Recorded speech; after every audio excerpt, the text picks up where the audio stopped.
How does the search for truth itself point to the existence of God? Well, there's nothing new under the sun. There is a theistic argument that has gotten surprisingly little attention, which my guest today, Dr. Neil Shenvi, is going to explain.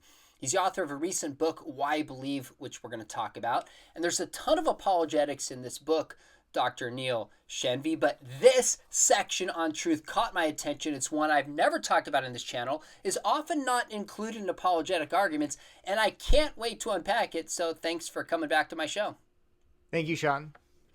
Well, let's just start where you start your book. Before we get to this argument, is just, I think it'll help some of our viewers to hear your story and maybe your journey to becoming a Christian. Sure. So I grew up in a very loving, moral household, but it was not a Christian household.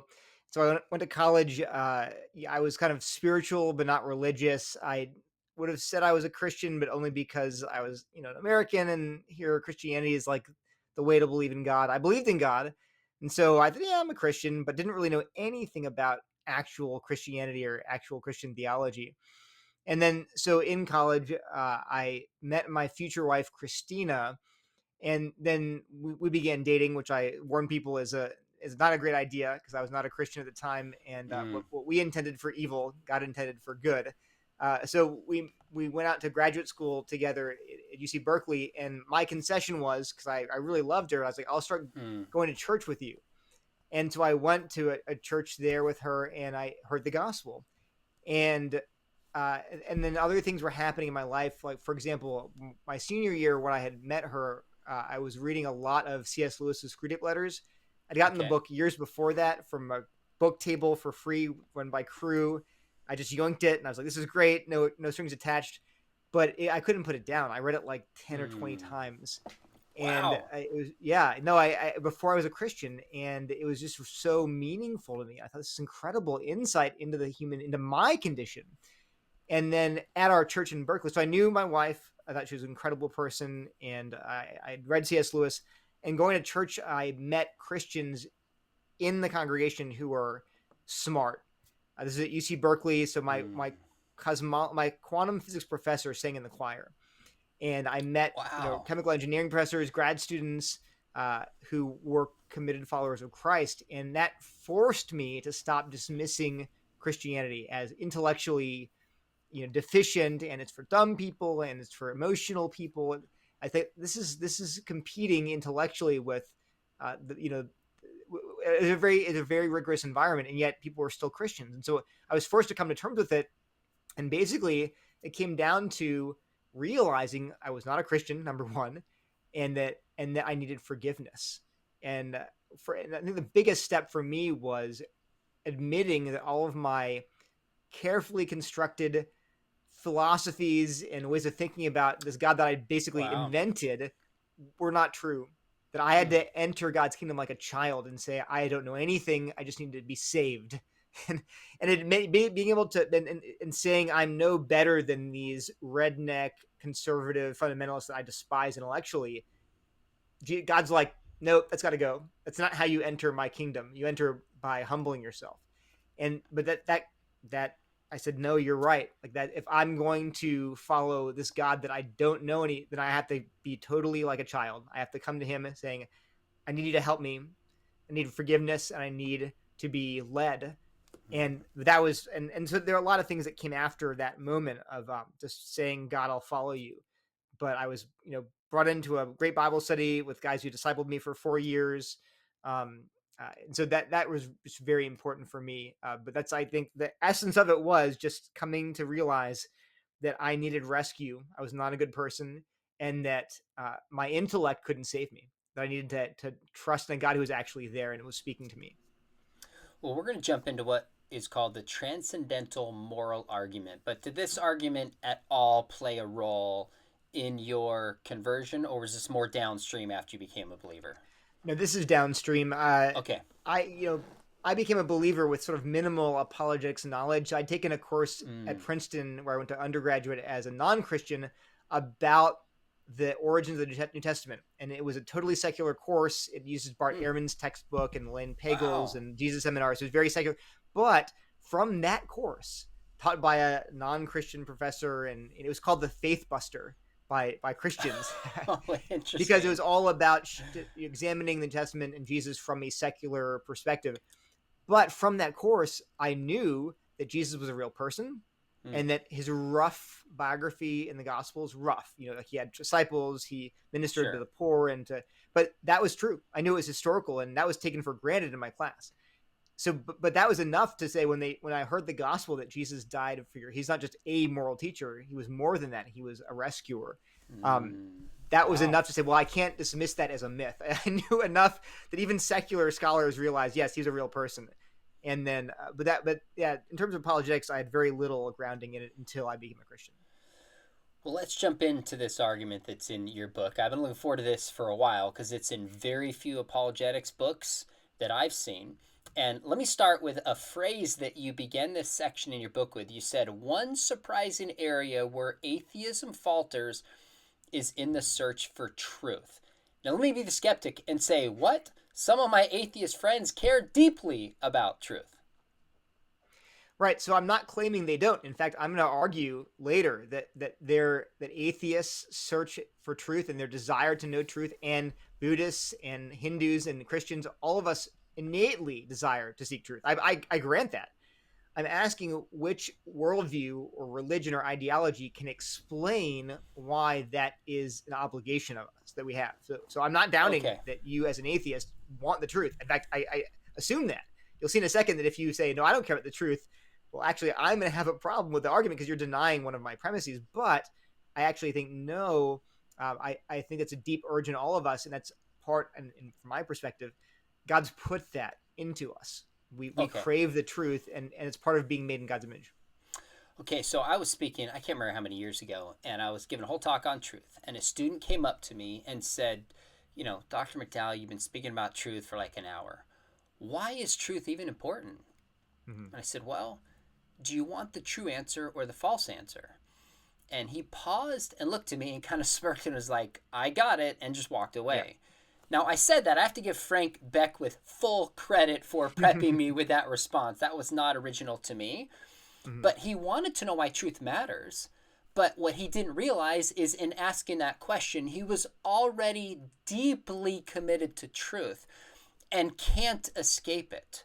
So it seems to me what you're saying, Christian, atheist, all of us have this intrinsic sense that truth matters. We Mm-hmm. assume we have a moral obligation to know at least certain truths and follow these truths. Which worldview accounts for that obligation? Is that a fair way of putting the heart of what you're getting after in this argument? That's exactly right. So Okay. we do have this innate desire to know the truth. Now I'm stepping back and asking, okay, if you grant that that desire is there, how is it justified? What worldview can rationally explain why you have that desire and why it's a good and a right desire for you to have? Okay, so from a Christian perspective, atheists don't believe in God, but we'd say they Mm-hmm. live in God's world, so we would Right. expect them to know and care about truth as well as people from all religions, but that desire is more at home in atheistic worldview. Okay, Yeah. now, Yeah. oh, sorry, go ahead. Well, not just the desire, but also the obligation. So even if I meet someone Got who it. says, "Well, I don't desire the truth," I'd say, "Yeah, but you're still obligated to seek it." In the same way, if I meet someone who Mm, says, "I don't care about murdering people," I say, "Okay, that's fine. You don't desire it but you ought to not murder people." got it. It's an objective obligation you have. Got it. Okay, very good. Now, we're going to come back to some of the premises and I'm going to try to push back and poke holes in it a little bit. But as a whole, maybe just frame for us what you mean by the transcendental moral argument. Right. So my claim is that we all, as human beings, have a moral obligation to seek the truth. Not every truth. Like I don't have to know how many rocks are in my garden, like odd or even number. That doesn't matter. No. But when it comes to certain truths, especially truths about the big questions in life, like does God exist? What is His will for me and for my life? Those truths, like does God exist? Does He have a will for me? Does He have a purpose for my life? That I'm obligated to seek to know those truths. And if I say no, thank you, I'd rather not worry about those big truths, then I'm actually doing something wrong. I'm violating my moral obligations. So, and I'm that's what I claim that we have the obligation, and then that if we have the obligation, it must be part of, or it's best explained by a Christian view of reality in a way that, so you could say, well, I have the obligation, but it comes from somewhere other than the God of the Bible or a truth loving God. Maybe it comes from nature. Well, I argue that no, the best explanation for the existence of the obligation which you have is that the kind of God like we see in the Bible, who loves the truth, who commands you to seek it. That's the kind of God who must exist to explain your obligation. Okay, so this distinction is helpful to say that we don't have the obligation to seek every truth. If there's just one truth that Yeah. we are morally obligated to seek, then your argument goes through. Just like with intelligent design, you don't have to argue everything is designed. If there's Mm. one thing that's designed, or if there's one miracle, then the argument ideally goes through. So that's really helpful. Maybe compare and contrast for us. Again, you call this the transcendental moral argument. How is this similar and or different from just the classical moral argument itself?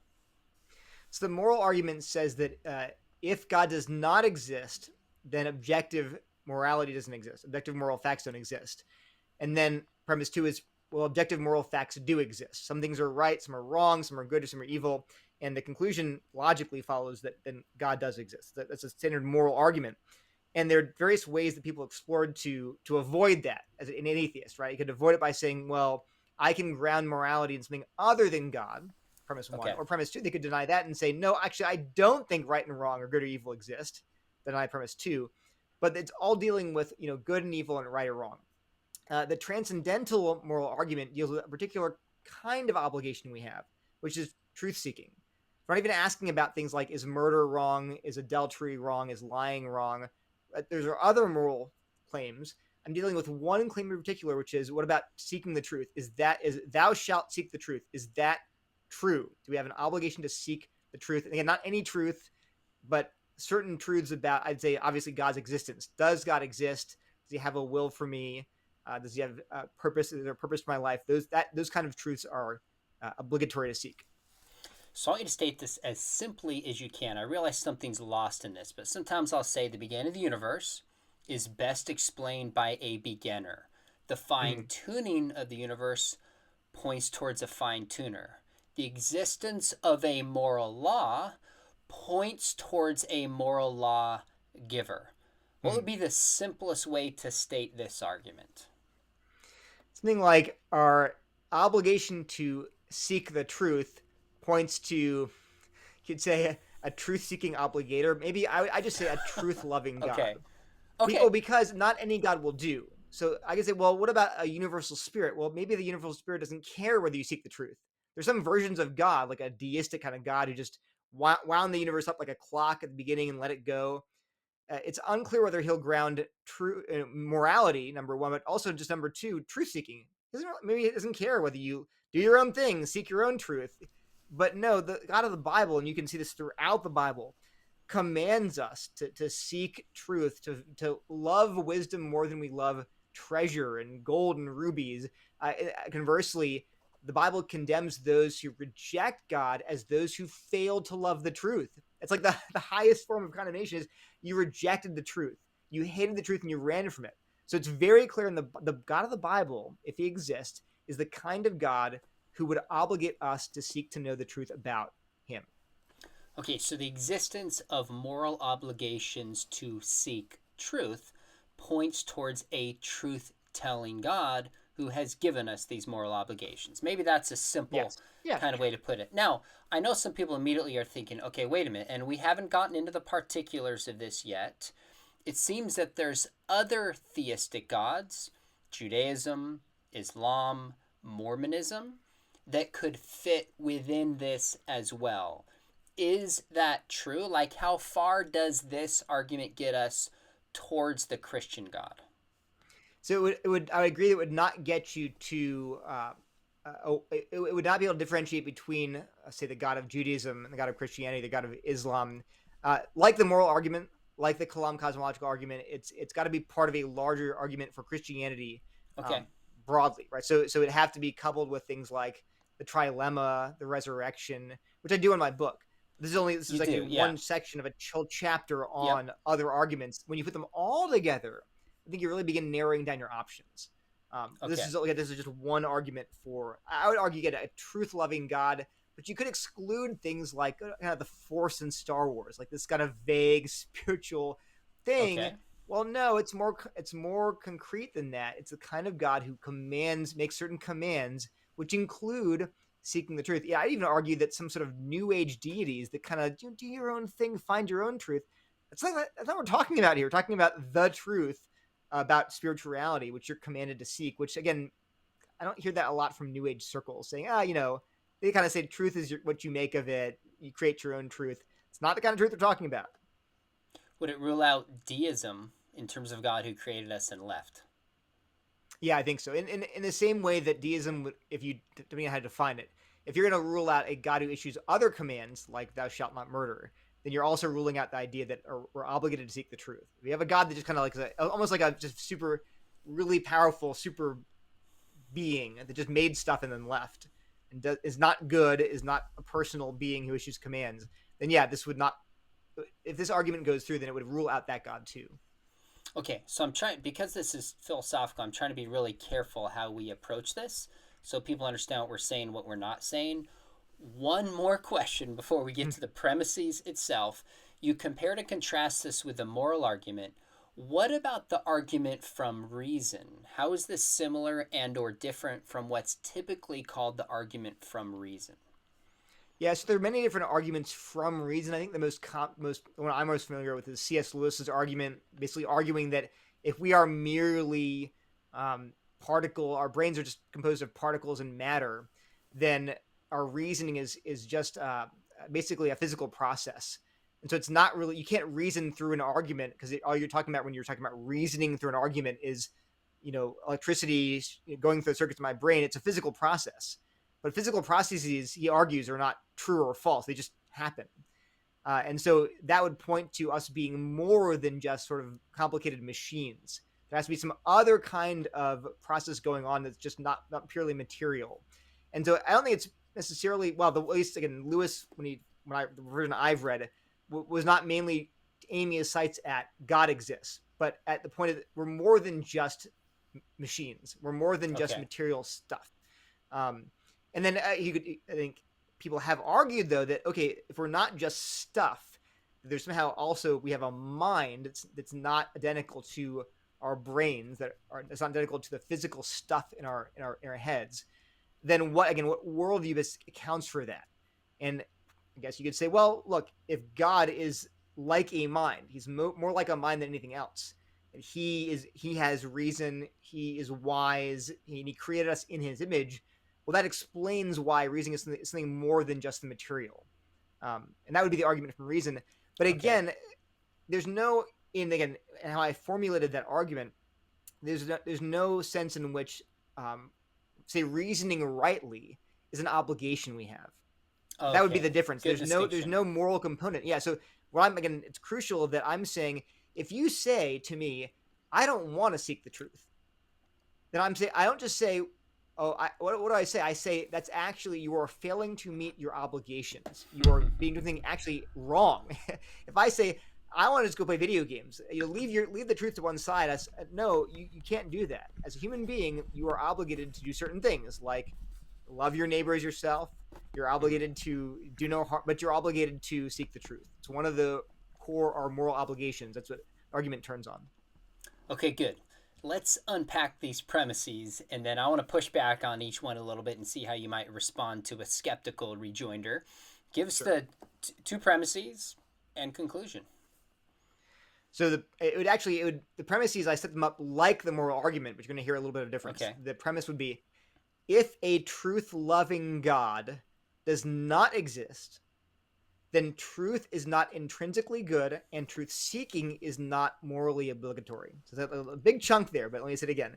Okay. If a truth-loving God does not exist, then truth-seeking is not intrinsically good, and the truth is not intrinsically good, and truth-seeking is not morally obligatory. Premise one. Premise two is, but truth is intrinsically good, and truth-seeking is morally obligatory. Therefore, conclusion, a truth-loving God does exist. So it's very parallel to the moral argument. And the way I've phrased it there is that there are two components: that truth is intrinsically good, Yep. and that truth seeking is morally obligatory. But really, you only need either one of those to work. You can focus on the one that about truth seeking, just for make it shorter. But the argument's the same. So there's no doubt, as far as I can see, that this is a valid or sound argument. The question is each premise true? Yeah. So what the skeptic is going to have to do is show that one or both of them are not true. And if they do so, then it doesn't follow that the God you're talking about would be the best explanation for intrinsic good of truth seeking and our moral obligation to do so. Okay, so let's take these premises one in kind. Premise number one. Seems like you could push back and ask the question, why is a truth-loving God necessary for truth seeking to be intrinsically good and morally obligatory? Why do we need God to ground those two things? So the first part is if you can rely on all of the old moral arguments for premise one to ground moral obligation. In other words, if moral obligations, things that we ought to do, if they are commands, they must come from a command issuer, right? This is all the standard moral argument stuff. Okay. So you can refer to all of those, and you can quote atheists like J.L. Mackie saying that moral obligations, you ought to do this, you should do that.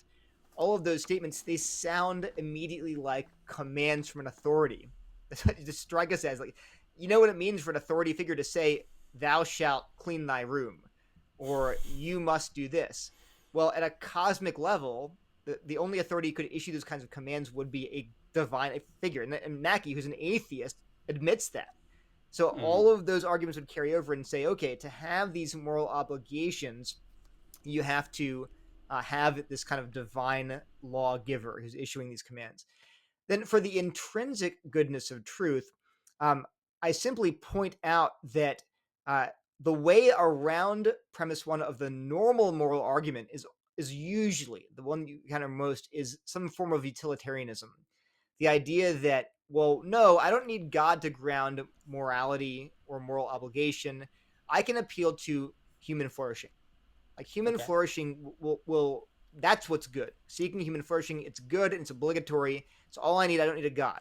Now, of course, you can respond as a Christian, well, no, why is human flourishing good? If we're just molecules in motion, why should we care about, whether we live or die?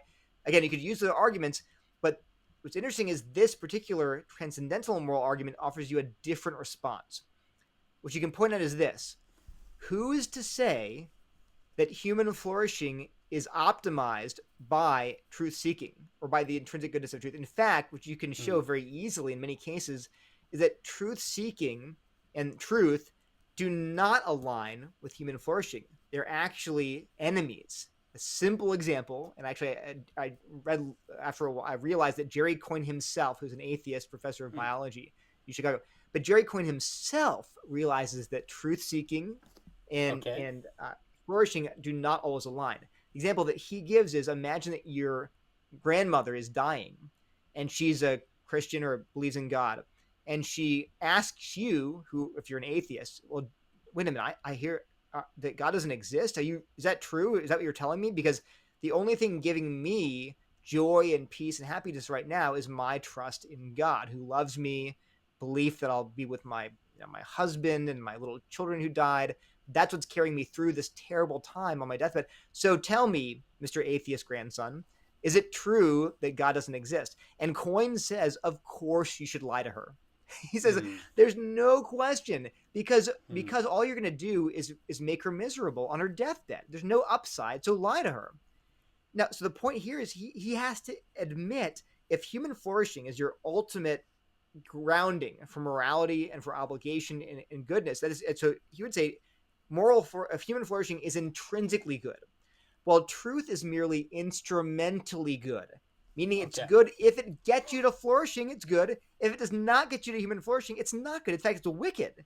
So the way I illustrate it in the book is I say, if human flourishing is your ultimate good, then is smooth jazz music, is that good? And the answer is it depends. If you like smooth jazz, then and smooth jazz will make you flourish, then smooth jazz is good. But what if you loathe smooth jazz? Well, then smooth jazz is evil because it's reducing, it's subtracting from your flourishing. So you've made smooth jazz an instrumental good, not an intrinsic good. The intrinsic is what's inherently good.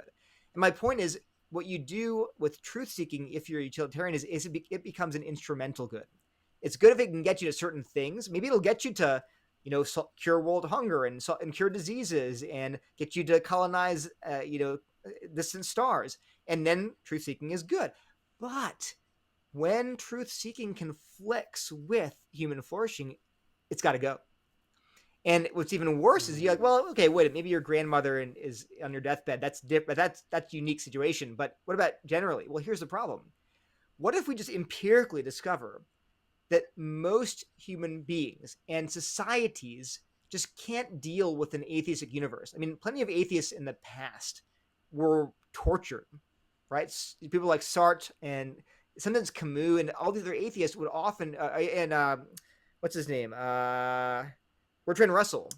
Oh, They right. They embrace the idea that a universe without God is meaningless and hopeless and miserable, and that they often reflected that in how they lived their life. They were tortured. Well, what if just psychologically, it's just a fact that most human beings are unhappy. If they were sure that God didn't exist, they would be sad. They would not flourish. That'd be just a fact of, a study could measure it psychologically. Well, if that were the case, then atheists would have to hide the truth of atheism from as many people as possible, lest they reduce human flourishing. So, and what's even worse than that is that, so actually I'll get to that in the second premise, but the point is, if you appeal to human flourishing, which 90% of atheists I've met do that, when they want to prove that good and evil exist, well, it's all about flourishing and happiness. Sam Harris does this. If you appeal to that to ground these truths, this moral obligation, then you can't explain why you shouldn't promote religious lies if they are conducive to human happiness. It's a big gotcha. Yeah. Okay, so I want to make sure I'm tracking with you here. If we concede that human flourishing is an objective good, then what happens is not grounding the value of truth-telling as an absolute. Actually, there's times where we should not tell the truth for human flourishing if we grant that we ought to care about and have a moral obligation to carry out human flourishing. But with that said, you're arguing that atheism cannot ground even human flourishing being an objective good, because that is a moral duty in the universe, and it's hard to see where that comes from apart from God. So it sounds like the heart of your concern is atheism can't ground the objective commitment to human flourishing, which would potentially, in principle, enable them to ground truth-telling as a moral obligation. But it turns out it doesn't actually, even if we grant it to ground in that fashion. So in one sense, you're saying damned if you do, damned if you don't, from an atheist perspective, trying to account for moral obligation and the intrinsic goodness of truth-telling. Did I sum that up fair? Yeah, it's a double whammy, essentially. Basically, let's say that you're presenting the moral argument, and the atheist is able to successfully argue that he can ground good and bad and right and wrong in human flourishing. Let's say he is able to do that, or able to, at least he's convinced he can do that. Okay. Well, then even if you grant him that, for the sake of argument, I'll grant that you can ground the moral obligations and right and wrong, good and evil in human flourishing. I'll grant you that as an atheist. You still can't ground the goodness of truth and truth seeking, because sometimes truth and truth seeking don't align with flourishing.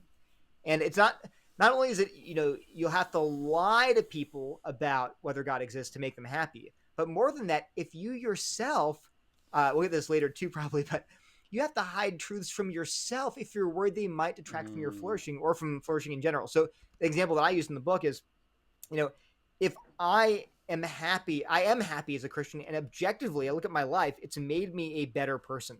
I am more loving. I am a better husband. I give more. It's objectively the measures of like how much I give away in terms of money, time, it's a Christianity's improved my flourishing, and you know, I think objectively, it's enabled me to help others to be happy too. If an atheist comes to me and says you ought to believe the truth of atheism, I say I should. Why? Because right now it seems to me like I Christianity is making me flourish, and it's helping me to help other people flourish as well. So, what grounds your ought? In fact, I should actually say, I'm going to close my ears and just hide from these claims that atheism is true because I don't want to detract from the ultimate good, which is human flourishing. So, the weird thing is that the atheist, in order to compel you to seek the truth, has to assume that truth is something that we ought to seek. Why think that? That's a good question. Now, what's interesting is Christians, we could actually say, speaking the truth, even if it costs you something, leads to human flourishing. Mm-hmm.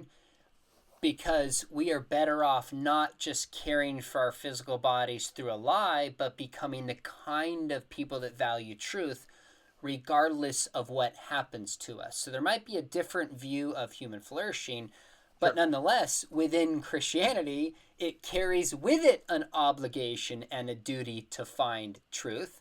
So that's not in conflict with this argument, but it would be within an atheistic worldview. Yeah, I mean, as a Christian, absolutely, I want to know the truth because God commands it, right? And in the Mm. same way, I'd actually say that when it comes to if a say a Muslim came to me and says you ought to embrace the truth of Islam, I would say that's actually as a Christian who believes that truth seeking is obligatory. I want to know exactly who God is. If I'm following the wrong God, I want to know. But it Yep. assumes that we're working for the same God commands us to seek the truth framework. But what you can't do is you can't come to me as an atheist who has no grounding for that claim, then urge me to accept that. Well, why should I? Again, the Got it. operative word is should. Why am I obligated to? From within an atheistic From within worldview your worldview, yeah. Again, or a a Muslim could do that. naturalistic Muslim would say, "Well, worldview. Allah commands you to seek the Okay. truth." And I'd say, "Okay, let's like worth at least from within a theistic framework that makes sense." It makes no sense for an atheist to say, in face of all of the evidence that I am happy, to argue that you ought Got to it. risk your happiness for the sake of what of seeking this this abstract principle that you ought to seek the truth, which you can't explain. Okay, so again, premise number one is that if a truth loving God does not exist, then truth is not intrinsically good and truth Mm-hmm. seeking is not morally obligatory. So the skeptic is going to have to come up with a way that there can be truth that is intrinsically good and truth seeking is morally obligatory Mm-hmm. without there being a God in a way that recognizes the intrinsic goodness of truth, not the instrumental goodness of truth. Right. Mm-hmm. Let's move to premise number two. So I'll read premise number two and then push back a little bit and see what you think. So premise number two now says truth is intrinsically good Mm-hmm. and truth seeking is morally obligatory. So the first one is kind of premise number one is making a connection between the existence of a truth loving God and our moral obligations, that there's a necessary connection. Now we're Mm-hmm. saying, yeah, actually, truth is intrinsically good and truth seeking is morally obligatory. So, my question would be how do we know truth is intrinsically good and seeking truth itself is morally obligatory? Defend that claim, premise number two. All right, and the easiest way to show that that claim is true is to simply point out that at this point in the conversation, like you did with your student, they've already bought that premise. If they're talking to you about how do I know Christianity is true, they're Okay, already sold on that. Why would they even? If you're in the middle in my got book, it. I'm like you're on chapter like 6 right now. If you didn't believe that truth seeking were intrinsically good or worth doing, you wouldn't be reading this book about why Christianity is true. Like it wouldn't even cross your mind. You would be reading like a comic book or something, or doing something else with your time. But the fact that you are willing to read this book and wanting to know whether Christianity is true, it shows you that at least Okay, implicitly you're endorsing this premise. Another way to do it is that the whole free thought movement, one of the attractive features of skepticism and free thought and being a free thinker, and then even the new atheists, they really seem to want the truth. And their big beef with religion was not that I don't like it. It was always primarily, at least ostensibly, that it's false. mm, But again, if they don't think that truth seeking is really a big deal, then why even a new atheist. They're presenting themselves as, we care about the truth. Great, you're granting premise two. And if they say to friends, well, that's just a hobby of mine, then I would just answer, then why should I care? Right? If someone comes to me and says, Good question. you really ought to play hockey, and I say why, and they're like, well, it's a hobby of mine. I'm like, I don't care whether it's a hobby of yours. In the same way, if someone comes to you and says you ought to seek the truth, they can either say, well, no, it's obligatory. And I'm like, okay, I'm listening. I'm listening now because you're saying it's an obligation that all of us have universally. Okay. But if they turn around and say, well, it's just a hobby of mine, my subjective preference. Well, I don't care about your preferences. It's great. You have your preferences. I have mine. I have my favorite brand of mayonnaise. You have your favorite brand of mayonnaise, but doesn't have any purchase on me. But so my point is, in many ways, they routinely affirm, and everybody does. No one consistently just despises the truth and tosses it aside. We all want to know the truth, at least at some deep level. And I would say, as a Christian, it's because God put a conscience in us. Paul says in Romans 1 and 2 that we know right and wrong and good and evil. At some level, we suppress it in unrighteousness. But one of those things what does Paul say? We suppress the what? The truth in unrighteousness. And one of the truths we suppress is that truth is good, that we ought to seek it. And so you do meet occasionally. Occasionally, you'll meet people that are they're like, all I want to do is have a good time. I literally don't want to know if I'm living a lie. That does happen occasionally. But again, what's fortunate is that that's pulling against their conscience. They can't fail to realize it's inconsistent. And then number two, if you're talking to an atheist, they're often are the first people to tell you, no, I want to know what's true and false. It's pretty hard to be consistent and deny that truth is good. And the last thing I'll say is too, is like, if imagine an atheist comes to a Christian and says, you should believe atheism. And I say, hold up, time out. Will it make me a better dancer? Will I earn more money at work? Will I have will it make me have a longer vacation? And they're like, what? And I'm like, well, before I know whether or not this is true, I want to know what's in it for me. And the atheist will just look at you like you're crazy and like, well, it's just true. You ought to want to know what's true. Like, yes, bingo. If I responded to you by demanding what I get out of the truth, you'd immediately start haranguing me, rightly so. But you're assuming then that truth is worth seeking intrinsically. It's intrinsically good. So there you go. Again, you're showing me that you know deep inside that truth seeking is obligatory and that truth is intrinsically good. One of the illustrations I often use is you take a beach ball, you push it underwater, and its nature is going to pop up. So when people say certain things like there is no right and wrong, they're not going to live that way, and they're going to condemn a politician. They're going to condemn certain moral position. And then my job is to say the beach ball has popped up. Wait a minute. Even you who say there is no moral obligation are now making moral condemnations. It seems to me this is where there's overlap with the moral argument that C.S. Lewis points out in Mere Christianity, where he says something to the effect of when you say to somebody you have a moral obligation, like you shouldn't lie. Nobody's like, I'm not playing the moral obligation game. That doesn't apply to me. They say that's not fair, that's not right, because it's so deeply embedded within us. It seems like in this premise, when you say, when I push back and say, how do you know that truth is intrinsically good and seeking truth is more obligatory? Your point is we just know it. We directly know it. Like, I guess William Lane Craig would say, if somebody needs an argument that torturing innocent kids for fun is wrong, if they ask you why, you don't need an argument. That person needs a therapist because they're not seeing things as it is. Any argument for that premise is weaker than the premise itself. Right. So to even try to prove how we know truth is intrinsically good and seeking truth is morally obligatory is almost less powerful than the obvious thing we just deeply all know, and our lives in some fashion reflect it. Right. Yep. Okay, good. That's the quickest response you've ever given me, man. Making sure I'm bored. Okay. All right, so premise number one, there's a connection between the existence of God, a truth-loving God, and truth-seeking being intrinsically good and morally obligatory. Premise number two, we know truth is intrinsically good and seeking truth is morally obligatory. Now, one challenge might be you said many atheists might go the route of human flourishing being good. What about evolution? Couldn't a skeptic say, look, we've been wired towards, through the process of evolution, to value truth. If we didn't value truth, at least to a degree, we couldn't survive. So, could you give an evolutionary explanation for the moral obligation to seek truth? Well, yeah, there are several arguments that I could give. And one is that evolution, you know, would not orient us towards truth. It would orient us towards survival. And the funny thing is that you'll find atheists like Daniel Dennett arguing that the reason we have religion is because religious beliefs were beneficial to the survival of humans.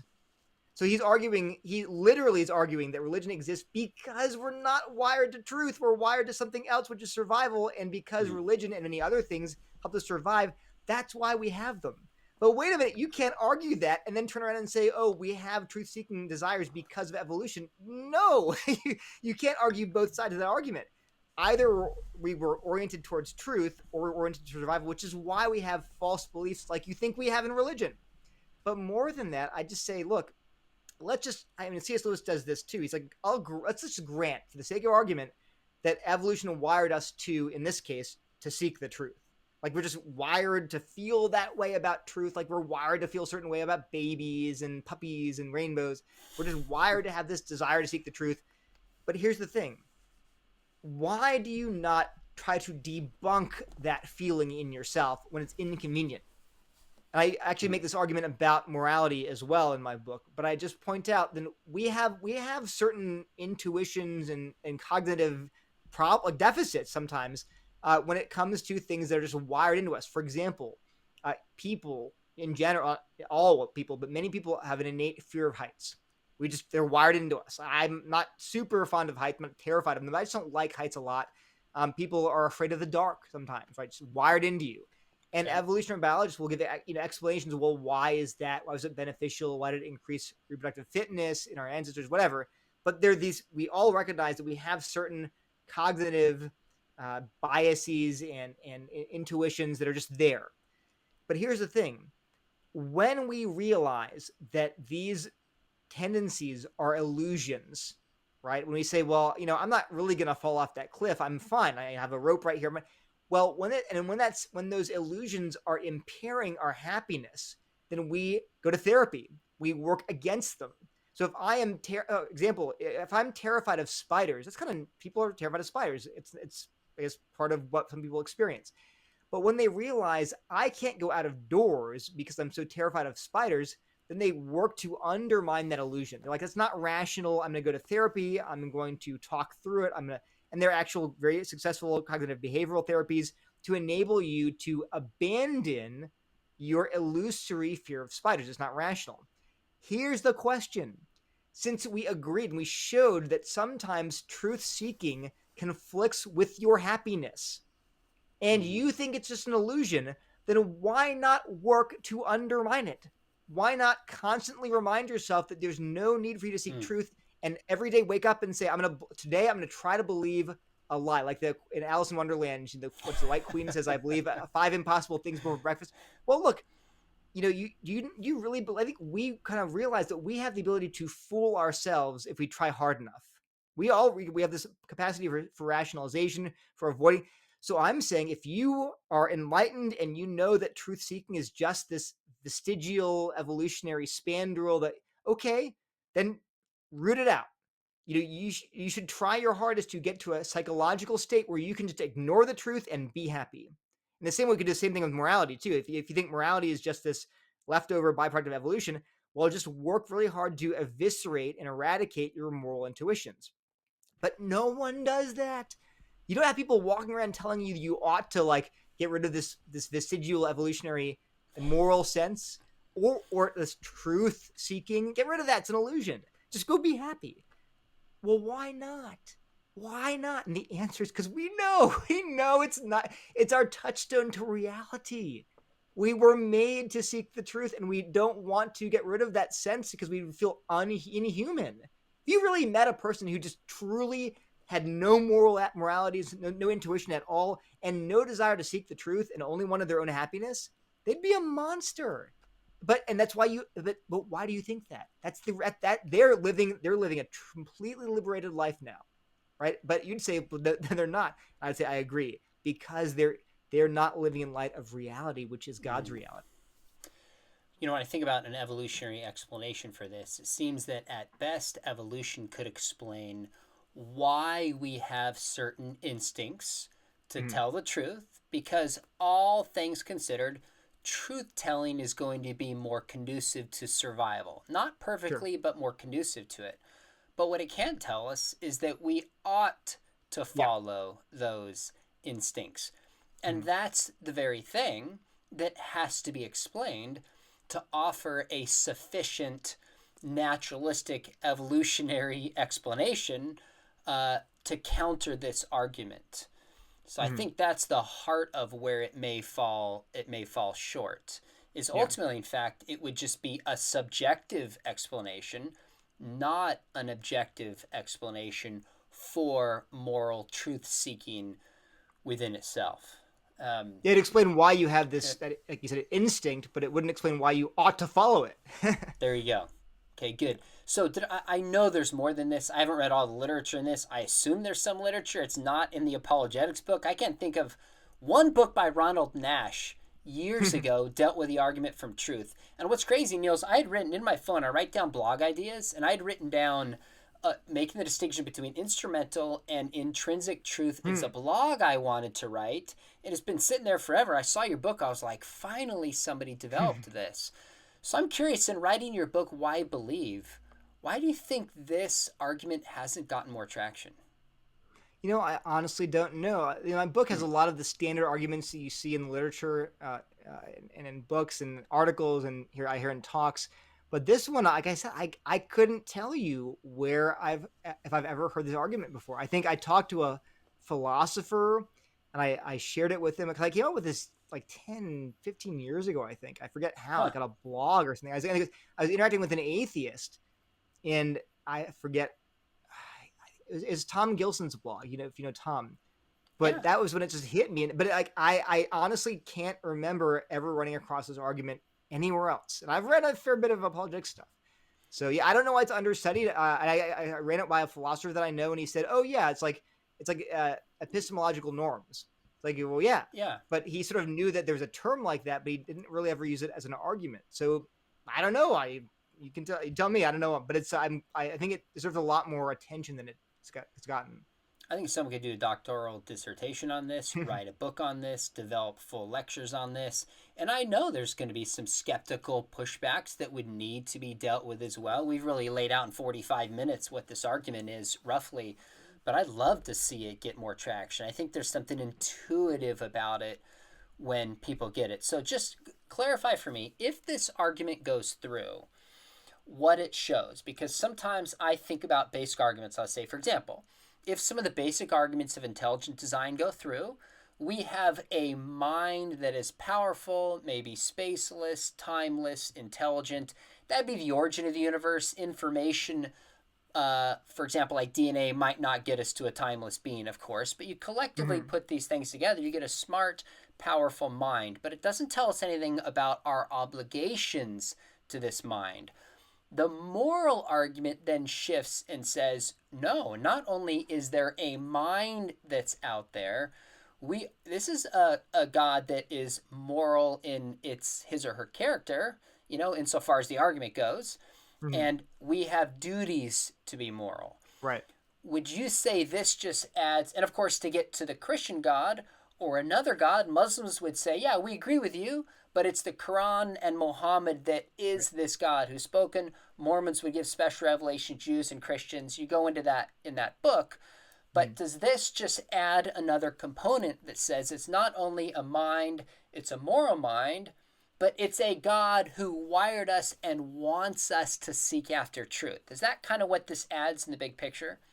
Yeah, I think it's a main thing it adds, like, to the conclusion. I think it's also easier to defend, because you don't have to defend like what is it. It's like I said, it's harder to deny that truth seeking is good, because why are you even having the argument if you deny that? Uh, but it does get you to a truth-loving God, not just a generic spirit of some kind, but a God who Okay. commands you to seek the truth about Him. And I think it is very consonant with what the Bible constantly says about the goodness of truth seeking. It's really, really important. Again, I keep going back to the passage where it says it can condemn no one any further than saying they hated the truth. That's like the ultimate criticism in the Bible, that people that reject God hated the truth or suppressed it in unrighteousness. So I think that, again, that picture of that kind of God is the one we see in the Bible. Maybe not. I just don't know. You'd have to ask other people of religions. Does your God value truth that highly? And I just don't know. Oh, that's an interesting connection for somebody to develop. Hmm. So, one of the objections to the cosmological argument, I just think is so bad, and I can't believe people make it, is they'll say, well, this doesn't get us to the Christian God or the resurrection. And I say, Yeah. it's not supposed to. It just shows Hmm. there's a mind of certain characteristics and challenges naturalism. So, if somebody said, well, your argument, Neil, doesn't get us to the Christian God, your answer would be, Well, it's not supposed to, right? okay, Well, actually, the way in the book, it's part of this chapter on God and Revelation. And what I argue is that it's like a puzzle. I forget where I thought J. Warner Wallace used the illustration too, but I use it, I think, independently. But all these arguments are like pieces in a puzzle, and you're trying to put them together. And the question is not, can I jam any two pieces together and get them to fit up with a hammer? Yeah, sure you can. Break the pieces, and it's gonna. But the question is, of all these puzzle pieces, you put them together, what's the most natural picture you get? Is the most natural picture you get one that shows an atheistic, naturalistic universe, or a Christian worldview? And I argue that all these various arguments, if you put them together, you get a picture of the universe, of reality, of moral okay. reality, of human beings that fits the best with a Christian, specifically Christian worldview. And I talk about things like the trilemma and the resurrection in other chapters. But You yeah, it do. is part of a larger argument. So, what would a naturalist have to do to overturn this argument in particular? Right. So they have to go for one of the premises, right? So they could either argue that they can explain on naturalism why truth seeking is intrinsically good and morally obligatory. And I guess I think it's a tall order because, I every time I hear an atheist reject premise one of the moral argument, it's via some form of of utilitarianism, or almost every Right. time. There's some very rare exceptions from philosophers, but on the street, you'll just hear, well, people being happy and flourishing, that's what's ultimately good. But that can't answer our question then, because again, truth and happiness don't always go together in this life. In a Christian view, they go together in eternity. But even for Christians in this life, obeying the truth can cost you tremendously. Mm. But Christians can say there's more to the universe than this life, which is why it's worth even giving up your life in pursuit of the truth and in holding of the truth. So that's premise one. And to deny premise two, again, you'd have to basically like put out the eyes of your reason and just say, you have to just basically say, I'm just gonna live to be happy and ignore the truth. And I have to believe that the person who should most reject that claim is the atheist, is the free thinker, right? If Okay. you're a free Okay. thinker, you've built your identity on being like, I'm going to seek the truth. It might be miserable. It's going to overturn all this religious dogma. It's going to upset my parents, but I'm all about the truth. You can't turn around then and say, no, I reject that. Truth is not a big deal. Like, I'm just going to not seek the truth. And I keep going back to this. The other thing the argument does is for Christians, when Christians go through periods of doubt, every Christian goes through periods of doubt, or most Christians do. When they go through periods of doubt and they come to a pastor or an apologist and say, well, why should I believe that Christianity is true? I've written a whole book called I Believe. So there are answers. I want to talk to them about Jesus. I'm talking about the resurrection and all these arguments. But one thing we can say as Christians, when a doubting Christian comes to you and says, why should I believe that Christianity is true? You can ask them, why do you care? Hmm. Just go ahead and be happy. And they're like, no. Like, you let the color kind of drain from their faces. Let them get a little nervous and just be like, I'm a Christian because I just am happy. And I think you should just seek whatever happiness, seek your truth. Don't worry. In fact, no, just go ahead and keep believing, keep going to church, keep giving your money, because what matters in the end is that you're happy, not whether it's true. And they'll get flustered and kind of panicky, and they say, wait, stop, time out. I was joking. Question: why did you react that way? Why do you feel so strongly that that you want Christianity to be true, and they just say, I just want to build my life on the truth. You're like, exactly, exactly. You deep down inside know that truth seeking matters, and you want to know not comforting lies. You want to know the truth. That's a pointer to God, the God of the Bible. And it's again, an atheist comes to a Christian and starts saying, "Well, there are all these problems with your religion." Just ask them, on what grounds should I care if atheism is true? If Christianity is true, then I should care about truth. But if atheism is true, like you say, why should I care whether my religion is false? You're assuming that. I want you to give me some reasons. So again, I think it's very important practically because Christians can realize even their doubts, their desire to know the truth is actually pointing them back to Christianity, not away from it. So, in many ways, this is a presuppositional argument that can be utilized. Like I had, it actually was an atheist professor friend of mine wanted to know why the Bible allowed slavery. And we went out to coffee and I sat down and said, I'm happy to talk about Exodus 21. But first, I need to know how there's objective moral values and duties within atheism and where human value comes from, that on your worldview, there should be any concern about how we treat human beings. We talked 2 hours, wonderful conversation. We never got to Exodus 21. This is the same kind of thing you're saying. When somebody demands you to give an explanation, justify your beliefs, you're saying, okay, time out. If there is no God, why does it matter that I'm logically consistent? Right. Where does this obligation to seek truth come from?